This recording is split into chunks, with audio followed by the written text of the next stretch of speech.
Welcome, everybody, to the R&R CatCast, a fan-based podcast focusing on Montana State athletics. We're two dudes named Ryan from the state of Washington talking about our dear Montana State. We hope you enjoy.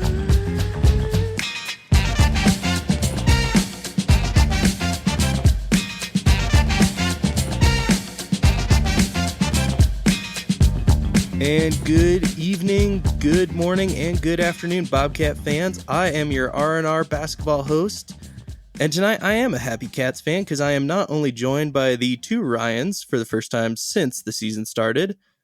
Boys, we're coming off a big win tonight, and we just came off another big win against Idaho State. How you guys doing tonight? Feeling good. I'm doing really good. Good to see the Cats winning on the road. Yeah. I'm happy. I know we had some scheduling conflicts and we were going to do this earlier in the week, but I'm kind of happy we're doing it tonight because I'm happy we're not doing this after the brawl because I was really, even though we lost, especially by 10, I was pretty impressed with our performance. But man, doing this after two big wins, especially a road win like that, once again, we're right back into the fray of things. We're right back into what the Big Sky is and some results tonight. Eastern's clearly at the top, but everybody's just kind of jumbled in there. It's a fight. Basketball is so different than football, man. You can lose a game and it doesn't completely destroy your season. So, yeah. And in Cat Griz, you get a crack at them later. So it's not quite as devastating. Nope. And big thing with 10-point loss to the Griz. First impressions, we'll just start with that game and kind of open up from there. I thought the first 5 to 10 minutes was just the fastest basketball we've played all year. It was so fast. Just in person, like just seeing that, I was like, we are moving up and down the court. We are running. It was a packed house. The energy was in the building for the first time all year. Boy, that was fast. And just kind of early impressions of that game. Yeah, the tempo on that game was fast paced. One of the fast paced starts I've seen for the Cats in terms of, like you said, pushing the tempo, pushing the shots, getting some shots up. It was fun to watch. Yep. And man, I can't believe I didn't think it was kind of uncharacteristic. I just think we ran out of gas in the second half when Garacki hit that three to only be down 3 at half, 33-36, I believe. I thought we were in it. I thought we were going to stay in it. I thought it was going to be another classic Bobcat game where it'd come down to the last 5 to 7 minutes, but things just got away from us. And then I said it in the preview episode, Logie, he was like, we played in big games and stuff like that. Man, that place was packed. Shout out to Bobcat Nation. We were packed. We were ready. I also have the thought that game should always be played, whether it's at our place or their place. The first brawl game needs to be played right when students get back in. Students were 2 or 3 days back into class. The energy was there. It was pumped up. I think that should be just like rivalry day right there. That was awesome. Well, it typically is. I mean, the Cat Griz game, the schedules are normally pretty reflective year to year. So it's good. I mean, shout out to the women. Let's not forget them. They took down the Grizzlies, and the women we know are very shorthanded. It was something I was watching from my car as we were coming back from skiing. And feel really bad for Kaylin Lamardo. That was really weird watching it. And then watching it in my car, I was going, did time stop? Because that took 20, 30 minutes. Yeah. But she was down for a while. It was a long time. Yeah. The Grizzlies jumped out on the Lady Cats and we were able to come back and hang a W on those guys, which was always a good feeling. But back to the men's game. Wasn't 18-3 in the women's game? Yeah. Exactly. And then she texted us, you're yeah. I thought the women were going to get shellacked or something, and then we came back and we're like, yes, go Cats. It was a great comeback. And is there any update on Lamardo real quick before we move on? I believe she's doing she's well. okay. I think she's out of the hospital and stuff. I know nothing more as of this moment on that, but I also think going into the Idaho State game, they got shellacked. It kind of was like the reversed opposite where the men's team kind of shellacked Idaho State for most of the game, and then the women's team got beat pretty badly and then kind of made a comeback at the end that fell short. And I just kind of felt like, man, their hearts were in a different place. Coming off something like that it's just hard to come back on a day's rest and be like, hey, we're going on the road. And we just had this massive thing happen in our team. So plus an emotional win over your rival on top. Yeah, exactly. Yeah. So, a game that you've kind of been hyped up for, but I believe they came back and they won tonight. So we got a sweep of Sac State, which was awesome. Stingers down. Stingers down. Way down. As Thorny likes to say. I All like the way that. Down. It was crazy to watch the second half of that Cat Grizz game, though. Grizzlies just got poker hot. I mean, they shot 66 from the field and like 64 from 3-point line. Like, who does that? That's wild. Moody couldn't miss, man. Yeah, no, guy in his face, wide open, 5 feet from the line. He was hitting everything. It was crazy. I do think that our perimeter defense wasn't very good. I thought the Grizz had a lot of open shots. They're also good at creating open shots, so maybe not necessarily bad defense, but they got the shots they wanted and they hit them.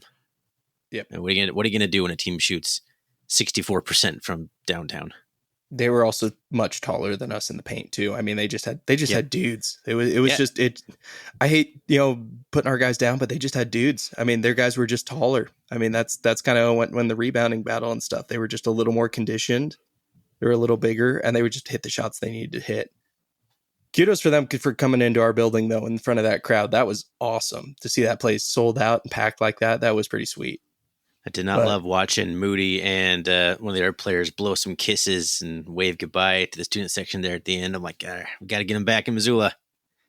Yep. I want to see Robert Ford blowing some smoochies. Some Julius Davis Weber State smooches down the sideline. Exactly. I still think he was calling for a face mask. I don't think that was a smooch. That was my hot take of the year. You thought it was? I thought it was a face mask. 100%. I watched that multiple times. Anan Mooney didn't miss, but his haircut sure did. So he's always got a haircut like that, man. He's always got something weird. Oh, did you see that Sac State player? Did you see Sac State's? Collective. Yeah, the bandana. It's like it's like a reverse monk cut or something. It was interesting.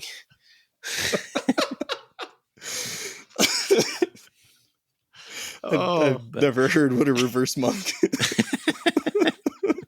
I don't know what that is. It happened. You just made that up. Yeah. Anyway, good. So we went into, I guess I call it a gym because it's not an arena, because in order to be an arena, I feel like you have to have more than 300 people. I enjoyed, For anybody listening, did anybody else enjoy the commentary of the Sac State announcer tonight? Because there was multiple times I was trying to follow different things on my phone, and I just had to look at him like, what are you talking about? Rambling story about buying a guitar on Main Street in Bozeman years ago and learning to play it. I'm just like, dude, game, come on. He had some interesting anecdotes for sure. It just reminded me of like a middle of summer baseball announcer who just has nothing better to talk about and is getting bored at a noon game, just going on rambling. But it's fun. It's fun with these Big Sky games when you just got these announcers, and I just think sometimes they think, is anybody listening to me out here right now? And it's like, yes, we are. Come on, man. Some people are. Yeah. Yep, we're out here. Our buddy Corey posted on Bobcat Nation that the announcers sound like a sad version of me. I was like, I don't know. What do you guys think? Is that a sad version of me? Like Eeyore? Thorny Eeyore? Well, Thorny Eeyore. Sure, Corey. That's kind of how we felt after the Bison football loss. I think that was sad, Eeyore, Thorny. Yeah. I've been sad on this podcast plenty of times, okay? Yeah. It's true. Oh, yeah. But, well, we're off to Portland State. Did they beat the Griz tonight? I think they were just hammering them earlier. I'm watching the game right now. Is that official yet? Yeah, I'm watching it too. Keep my eye on it. They're still, okay. Minute 49 left. I think I have Portland State up 69, Montana 46. So yeah, they're going to go ahead and win that basketball game. I'm going to call it. Once again, the churn of the Big Sky comes to fruition, where we just have, who's number 2, who's number 1, who's on first. I mean, man, that Northern Colorado loss is looking, or Northern Colorado win, I should say, for us is looking better and better every day. I mean, that could be one that later in the year we're really happy we came down with that one. Well, this just goes to prove it's hard to win on the road in the Big Sky. Yeah, so we should be happy we beat Sac State. Sac State's not that good of a basketball team, but we won on the road, man. It's huge, and I don't think we had done real well on the road to this point. That's like kind of the next thing you got to learn as a head coach in the Big Sky is coaching in these weird road venues, and it was a good win for Logie and the team. Yep, I think it's almost that it could be there's Eastern, there's the rest of the conference. And then there's 50 feet, and then there might be Idaho.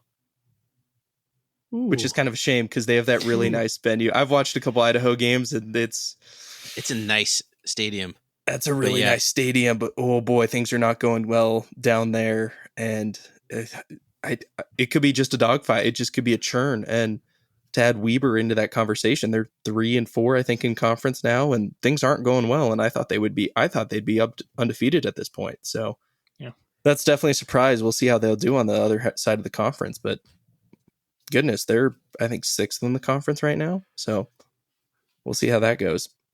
Yeah, Eastern's looking like the cream of the crop. They move the ball really well. They have like a veteran team, a lot of juniors, a lot of guys like Magnuson and Chinstrap or whatever his Venters. name is. Yeah, well, Venters is over at Venters Gonzaga. is at Gonzaga. He's not. He's injured. He's not playing. Yeah, he transferred, and then I don't remember Venters transferring. No, that's how much I've been paying. They got Casey Jones still. Casey Jones, yeah, square jawed. That's who I was thinking of. I think it's actually Casey Jones. Yeah, so they got a lot of guys that stayed around. Cedric Howard, another guy, a lot of juniors, a lot of big dudes, and they played tough over here in Genie. I'll tell you that. So they're on top for sure right now. So they'd be a top my power rankings. But I want to talk a little bit about the Bobcats. Go figure. I think the Cats are playing a little bit above their pay grade right now. I think we're playing really well as far as just scoring the ball. I was pretty impressed with Walker around the rim. He's got some smooth moves around the rim. He can actually make some really tough layup shots. Where I think the Bobcats are going to be kind of challenged is when we start playing teams like the Grizzlies who have like really big guys. Like Sac State has some big dudes. And I think the last time I checked, we got rebounded probably by 6 rebounds. And so, Zach, there's your stat for you. But we still won the game today, right? But when we play Weber or definitely Eastern with some bigger dudes, I don't know how the Cats are going to continue to muck it up with those guys because unless our shots are falling, we're not going to be winning the rebound. Yep. We were out rebounded 31-37 tonight. However, in the 3-point battle, a reverse of our normal season, we were 8 of 15 from 3. They were 4 of 18. So that's kind of where the points came from. And it was nice to see us win that battle tonight. When you said bringing up the teams playing kind of above their weight right now, kind of, above where they should be, that's a sign of a good coach. And I've noticed that too with the team. I'm like, hey, I think we've turned the corner a little bit. I thought I noticed towards the right after the South Dakota State game. I'm like, we might have something a little more. And I do think we're playing above our talent level. I think Logie's figured out a couple things on the strategic side of the house. And that's been cool to see, and that's a sign of a good coach right there. So that I've noticed that too, and I've been pretty impressed with that. Well, you know how you counter the rebound problem is you have 2 players in the top 5 in the league in steals, and Eddie Turner at 5th, and Robert Ford by himself up in first place. So you can mitigate some rebound disadvantages if you can still get the ball back in other ways without even letting their team ever even take a shot. Gosh, take a look at those rebounding stats there, Thorny. Ford is number 3 in the conference. Smallest guy in the conference is number 3 in rebounding. Man, if I was a big guy, that'd be an insult almost to me. Like that dude's Ford is a heck of a player. And again, I might say this every episode going forward. Where would we be without him? But man, if I was one of those big dudes in one of those other teams, that's got to be a little insulting. So my take on the Cats and how they're the pay grade thing is, I don't know. At times, I think that the Cats have looked really lost. We had a stretch there, obviously, when we lost to Rocky. And then I think the next one I watched where I kind of felt that way was either CSU Northridge or it was Oral Roberts. I don't know. There's been a couple times where the Cats that was not a good game. We just look like, what are we doing out there? We look confused. There's not good ball movement. But I feel like we've kind of figured something out a little bit. I mean, we are 4-1 in the last 5 games with a lone loss to the Griz. I don't think the Cats are necessarily playing above their pay grade. I think the Cats can play this well. I think if the shots are falling and they're moving the ball around and they're playing well as a team, I think the Cats are actually a pretty decent basketball team. And I think that it's going to play out. We don't need to score a bunch of points. We just need to play smart basketball and create turnovers. After the dust settles, we're 5-2 in conference, and we are now the sole team in second place of the conference once again. And we are back to 10-10, so we're back to 500. So that's a nice sign where we're turning the corner. This could be another winning season. Yeah, I do feel like the Cats are turning a little bit of a corner. I don't know if we're going to go anywhere in the tournament or do much, but I don't know. They're playing some pretty good basketball. They're fun to watch. They've been fun to watch. I've really enjoyed it. Yeah, it's an entertaining brand of basketball. And when like Garaki's on and Patterson are both like knocking down 3-pointers, the Cats are super hard to beat. Yep. My only concern too, especially on this run too, even though we've turned the corner, is that kind of second half from the 13-minute mark to about the 6 or 7-minute mark left in the game, that kind of lull. We seem to go through this lull. I don't know if it's a rotational thing where we're kind of putting the second unit in for that time, but it just seems like it's become an apparent thing of don't count anybody out no matter how big the lead is. Idaho State, I thought Idaho State was done. And then I'm like, looked up and I'm like, really? They're not without striking distance. Here we go again. And then tonight I was like, finish them. I think we had what, like a 15-point lead at one point in the second half. Yeah. And I was just like, just finish them, hit a shot, and it's over. Maybe. Yeah. I was like, just finish this. And sure enough, we couldn't. And they went on a 10-0 run. So finishing has got to be a thing that's got to change, especially on the road like that. You just got to get a team down and take them out. So I'm a little worried about that going forward, but another road win. Logie's moving along, which is pretty awesome. So Garaki's finding his own. I've also noticed Patterson's been pretty quiet. I got to do some more research on that, but numbers have been down the last couple of games. Just seems like he's just been more of a role guy. But if that's what we need him to do to take that, I think his threes have been up percentage wise. So if he's just kind of moving into a little bit smaller of a role and taking that piece on, that'll be awesome. Also, of course, Foley said last episode how great our free throw shooting is. And then I think we've shot ourselves on the foot multiple times in free throws. Like, man, come on, free throws. They were going so well. Stop it. Yeah. You just hope Chica's not shooting it on in a moment where it really matters. Yep. I think our best free throw shooter, just from my eye, is Jed Miller. And he gets it only in during garbage time. So, I don't know. All right, guys. Anything else to add on kind of that side of the house of the last 3 games? Looking forward to Portland State. Dude, I'm going to jump ahead. I'm looking forward to next Thursday when Eastern comes to Bozeman. That's going to be a big one. I hope Bobcat Nation come out for that one. I hope we have just the same amount of energy that we have when we had the Griz in town. I mean, that's going to be a huge game.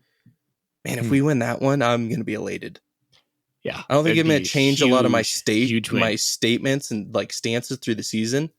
But I think the only thing, it's going to be like I said with the Griz, where that could be that signature Logie victory. He didn't get it against the Griz, but if he pulls that out against Eastern and Eastern's coming in undefeated in conference, that'd be a big one. It's a tough looking at the next 4 games, kind of 3 to 4 games seems to be kind of the chunk of time that we talk about recap games and preview games. It could be tough. At Portland State, who just hammered the Griz. We got Eastern at home, like you said, Idaho at home, and then we got to go back to Greeley. So, I mean, there's a chance the Cats could drop 3 of those games. Yeah. I think a fair chance the Cats could drop 3 of those games. So, if we come out of that 2-2 or 3-1, I'll be feeling pretty good about the squad. I feel lucky that we are we don't have to play Eastern until the end of the year at their place. I think we catch a break. We've had that the last 2 years, I think. And I think this year I potentially will be meeting Foley over there for that game. So we're kind of in the preliminary planning process of that, but we're hoping to get over for that game and do a little in-person stuff and see how that game goes. Maybe an in-person pod afterwards. Fun. I'm down. Jealous. I mean, I'm not jealous. Set up shop over maybe at Perry Street Brewing, and then there you go. Have some beers and little ambiance music. It'll be a good time. Yeah. Hopefully it's a good kind of season wrap up at that point, but kind of tentative planning in that, but hopefully we'll get that and see kind of where the season goes. But man, I said it earlier, and it's another thing of perspective of, I think my stance still stands that the ceiling, the top is success for this year would be making the semifinals of the conference. And we talked about the last 20 years of before this little Danny Sprinkle run, how many, Big Sky tournaments we went home empty-handed. And now we have the chance to, continue. Would it be 4 tournaments in a row winning a game? mean, I think that sounds right. awesome. Yeah. Since 2019, I think was the first one where we won a game. And then, man, if we could get back to the semifinals of the Big Sky Conference, I'll be elated going into next year of what this team can do and what we can do going forward, kind of with this coaching staff. If we make it to the semifinals, I'll be a pretty big believer in Logie. Yeah. That's a safe statement to say. You think Montana State's going to get a bye? I don't see it out of the realm of possibility. I think some things would have to maybe fall our way. I don't think we can do it on our own. I think some other teams are going to have to lose some games. Yeah. Is it 4 teams to get a bye? I got to look into that. Don't quote me. I don't remember anymore. I just thought it was the top 2 because they changed the rules because it used to be something else. And then they changed it last year to go to like the Gonzaga format. Did they actually change it? Yeah, I thought they changed it last year, which was funny because they were trying to like protect. It's a way to protect your top 2 teams a little more. And then Eastern lost to NAU in the first game, which was kind of funny. I thought they were just talking about doing that. I remember them doing that. Yeah, I do remember that. That was a poor Eastern. Yeah, it wasn't a poor Eastern. Yeah. I enjoyed it quite a bit. Yep. Oh, man. Yeah. Anytime the Grizzlies or the Eagles lose, a little happiness just bubbles up inside me. That might just be the chili speaking. Or the Miller Lite. Rainier. Let's get it right. Okay. My mistake. All right. Thorny, I'll throw this one your way. I talked to Foley about this last episode. He gave me a pretty good answer, honestly. I kind of chewed on it for a couple days, but another article out today, another kind of thing with the fan base of how we can't kind of keep our eyes off the success / moving ups of coaches who have now left us. And it seems like kind of Missoula's dealt with this. We were talking about how the Griz, DeCuris has been there for a while, and with Houck getting the new contract, it seems like we've had some turnover, some changes, and not for the worst with kind of the stuff. But kind of, what's your opinion of what's going on? Danny Sprinkle's got a top 25 team, which I didn't see coming. He's got Utah State on the up and up, and yet we still have a lot of Bobcat fans following, especially even in the media. A lot of Bobcat media still kind of going on that. I'd kind of like to get your take and see what you kind of have to say about this. And if you have anything else, by all means, jump in on it. I don't know. I'm a kind of a cold cut guy. Like, he's gone. I don't want to think about it much anymore. I'm not going to, it's clean break, I guess, is kind of the phrase I was going for on that one. Especially Choate. Like, Choate hasn't coached a game at Montana State since 2019. Stop talking about Jeff Choate. I know people like him. There doesn't need to be a 15-page thread on Bobcat Nation about Jeff Choate being hired at Nevada. It just doesn't. Danny's much more recent, and he's a Montana guy, Montana State guy. I think there's a lot more interest in that, and I get that aspect of it. So I can see following that, and there's some guys on the team that were literally playing in Bobcat uniforms last year. It's still really fresh. So I can see that side of it a little bit too, but I think the focus should be on the guys and the coaches that are in Bozeman and Montana State coaching their butts off for the fans. Yep. I'd call it, I think we almost have forgetting Sarah Marshall disease at this point as a fan base, where every time I try to forget about it, it's just right there, like on Twitter or something. It's like, oh, yep, that's cool. So that's kind of where I'm at on that topic. And then I'll do a little wrap up, boys. We have a new offensive coordinator on the football side. That's pretty sweet. I know we've been meaning to record about that, and it just didn't end up happening. I'm excited for it. I think it's a good move. I think it's an awesome opportunity for a new coach, and wishing Coach Housewright the best. I know he was a polarizing figure with the Bobcats. Ran a pretty tremendous offense. Was there for the national championship title run, and then just he's had some pretty electric offensive plays and stuff the last couple of years. So I know it's a little polarizing. I don't know how I feel about it, but I'm excited. We have 2 new young coordinators who are going to get some awesome opportunities next year, and I'm jonesing for spring ball when it hits, because we don't have a spring sport here in Bozeman with spectators. So I know as soon as basketball's done for me, I'm going to be right back on the football side, getting ready for spring football, ready to go. Some big storylines coming up. Tommy Malott, is he going to be the sole guy who's going to be the backup quarterback. We're going to be looking at both coordinators, like you said. In addition, in the quarterback's coach, a guy named Keaton. Chucky Keaton. He's coming on staff from Utah State. So I'm excited to see a guy come in Sarah and Marshall work with Tommy. I think that's going to be good for Tommy's development. I think it will too. But that's kind of an underrated hire. Yep. All right, guys, do you have anything else to add tonight? We got a big game against Portland State coming up. Women's team getting another big win. Hopefully they can get healthy. Hopefully everybody does good on that. And we got a big run coming up. Students, get out. Let's pack that place again. That was so cool. Such an electric. I can't say enough about how good that energy was. It was awesome. I wish you guys could have felt it through the TV. It was sweet to see everybody there. Sweet to hear the cheering. Everything was just awesome. So, man, this could question, be such a Zach, good was season. there some good taunting towards the Grizzlies? That's what I want to know. Good heckling. Some words I probably can't use on here, but yes, there was quite a few. It wasn't overall too bad. It was pretty good. They did a shirt brawling since I think 83. It was pretty cool. I mean, there were some cool shirts, but just to see that whole place packed it felt good, especially after a lot of the games I've been to, just this December where there was barely anybody there. It was sweet to see the fans back and that place believing again. Yeah, I always went to those games. I usually stayed around campus. When I was a student, I just walk over there and be like the only one in the arena. I felt like sometimes. It's kind of fun. It's kind of fun in a way, but yeah, it's good when the brick is rocking. It needs to happen more often. So show up, especially for that Eastern Washington game. Yeah, it's going to be a big one. If we can get everybody in the place, I think that would help. I think it helped us against, we didn't win the game, but I definitely felt like the energy and kind of the momentum at times was on our sides against the Griz. So, Zach, I'm going to give you a little bit of, hold on, Zach. I'm going to give you a little bit of homework. Go back and listen to an episode. Ryan and I, we interviewed Zack Minter. And Zack Minter was all-time defensive great lineman for us, but he was an intern for Bobcat basketball during a grad season of his. He has a hilarious story about a chocolate bar in a diaper.